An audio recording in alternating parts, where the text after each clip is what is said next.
Assalamualaikum warahmatullahi wabarakatuh. Perkenalkan, nama saya Munia Lestari, nomor BP 21120062 dari kelas 2 S3.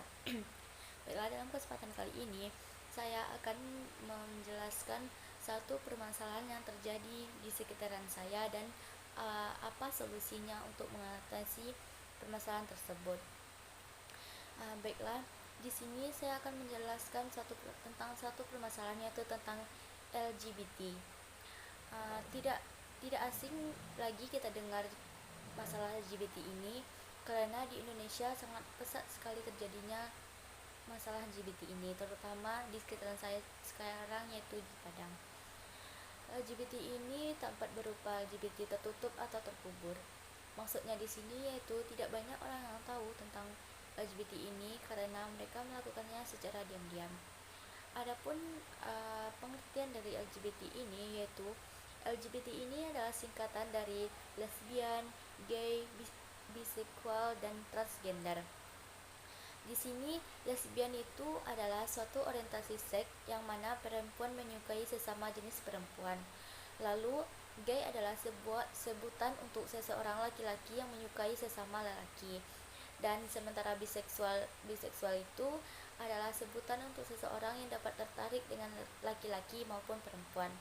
Lalu transgender ialah seseorang yang memiliki penampilan atau perilaku berkelebihan dengan jenis kelaminnya. Dalam kasus ini, transgender dapat menginginkan adanya perubahan organ seksualnya.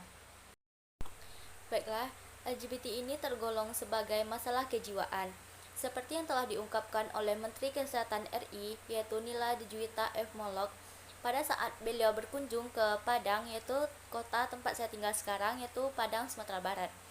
Beliau mengungkapkan bahwa dari sisi kesehatan, LGBT ini yaitu masalah kejiwaan.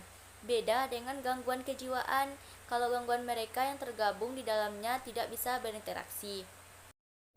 LGBT ini ditentang keras di Indonesia karena hal tersebut tidak sesuai atau sangat menyimpang dari ajaran agama manapun. Lalu, apa sih penyebab seseorang memiliki penyimpangan perilaku dalam orientasi seks tersebut? Nah, di sini ada beberapa faktor yang memicu terjadinya LGBT. Yang pertama yaitu faktor lingkungan. Faktor lingkungan bisa memicu terjadinya LGBT. Misalnya saja karena salah pergaulan.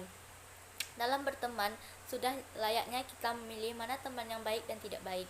Jika kita berteman dengan orang yang termasuk LGBT, ada kecenderungan seseorang tersebut untuk mengikutinya. Faktor yang kedua yaitu faktor keluarga. Jika seseorang anak mengalami kekerasan di lingkungan keluarganya, hal ini juga dapat memicu terjadinya LGBT.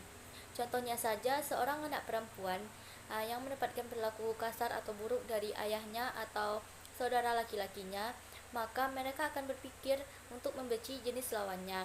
Dan alhasil, dia memiliki untuk hidup sebagai LGBT karena pengalaman hidup yang tidak menyenangkan. Selanjutnya itu ketiga, yaitu faktor genetika. Maksudnya ialah penyimpangan seksual seperti lesbi, gay, biseksual, ataupun transgender bisa terjadi karena adanya riwayat keturunan dari anggota keluarga sebelumnya. Dalam tubuh manusia, kromosom seseorang laki-laki normal ialah X dan Y, dan perempuan yaitu XX. Namun di kehidupan nyata bisa ditemukan bahwa seseorang laki-laki memiliki kromosom XXY. Kelebihan kromosom ini bisa menyebabkan dia memiliki perilaku menyerupai seseorang perempuan. Adapun dampak atau bahayanya LGBT, yaitu yang pertama kanker anal atau dubar, yang kedua kanker mulut, yang ketiga meningitis, yang ketiga HIV, dan yang keempat dampak pendidikan, dan selanjutnya yaitu dampak keamanan. LGBT merupakan suatu masalah kejiwaan yang perlu ditangani oleh semua pihak, baik dari perilaku maupun lingkungan sekitar. Dengan adanya kerjasama yang baik, bukan tidak mungkin masalah LGBT yang menjadi kontroversi ini bisa diatasi dengan baik.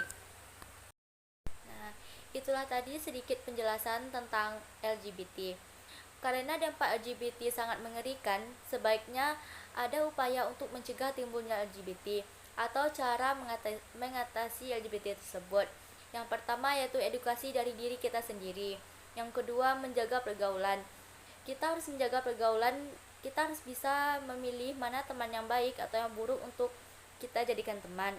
Yang ketiga yaitu menutup segala celah pornografi, misalnya dari gadget. Orang tua sangat berperan penting dalam hal ini. Yang ketiga, diadakan kajian atau seminar mengenai bahaya LGBT tersebut. Yang keempat, adanya undangan-undangan melarang adanya LGBT sehingga hal ini tidak menyebar semakin parah. Yang kelima, diadakan penyuluhan agama mengenai LGBT yang menyimpang dari aturan agama. Jadi itulah tadi sedikit penjelasan dari saya. Kalau ada salah saya mohon maaf. Saya tutupi saja dengan baca wassalamualaikum warahmatullahi wabarakatuh.